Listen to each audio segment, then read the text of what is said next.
I've been coming to the Daytona 500 since 1972. I was 15 years old, and this February will be my 46th consecutive year. Well, my stepfather been coming since the mid-60s, and then we just continued. My mom got remarried in 1970, and he took us to the local track, Sunshine Speedway in St. Petersburg, and I got hooked immediately. Then our first race was 72, just been coming to every race since, because I loved it so much.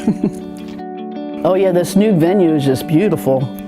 My husband and I, we go to the duels races on Thursday, the qualifying, so we got some tickets way up high, and we riding those elevators was just great. Instead of, I've walked up those before, I thought I was gonna have a heart attack. It's like 80 rows you gotta walk up.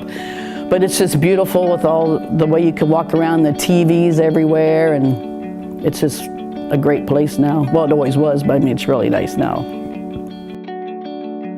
There's so many moments from the Daytona 500. Here he comes, Earnhardt. It's the Dale and Dale show as we come off of turn 4.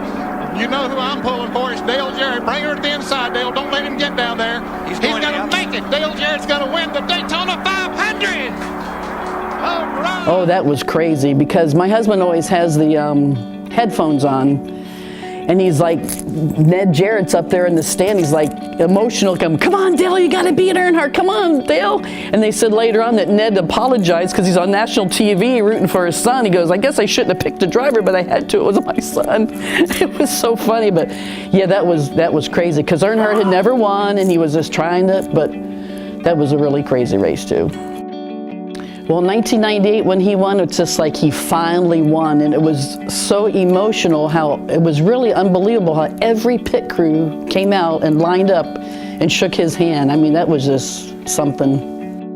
And then the one, 1975, was a very special moment. I got to meet Mark Donohue. He was here testing I think it was a 917 Porsche, and he's walking through the pits, and I told my mom, oh my God, there's Mark Donohue.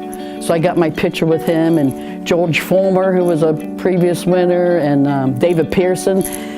And the funny thing is, when I was just putting a scrapbook together, my mom had kissed Benny Parson 3 years in a row, 75, 76, and 77. I'm like, was she having an affair with him or what? Because you usually don't see the same drivers every year. And in 75, he won the race that year. I said, Mom, you gave him good luck. But he was a good old boy, Benny Parsons. He was a great driver. But it's just exciting to say, oh, I saw Jeff Gordon, or I met, Richard Petty. And it was just exciting to us because we're just crazy fans. After my parents quit coming, then my husband and I, we started bringing we have twin boys that are 28 years old now. And then they started coming. I had added, we had 6 seats, so they're both married now, but they bring their wives. But before, we used to bring our friends, and because back in the day, it was hard to get a ticket for the Daytona 500. And oh, you're gonna let us go to the race with you? All right, cool. And that was really neat. But our one twin has a little girl now. She's a year and a half, named Harper, and she's going to be the 4th generation to take over these tickets, because when she gets older, of course, Grandma's going to be bringing her to this race.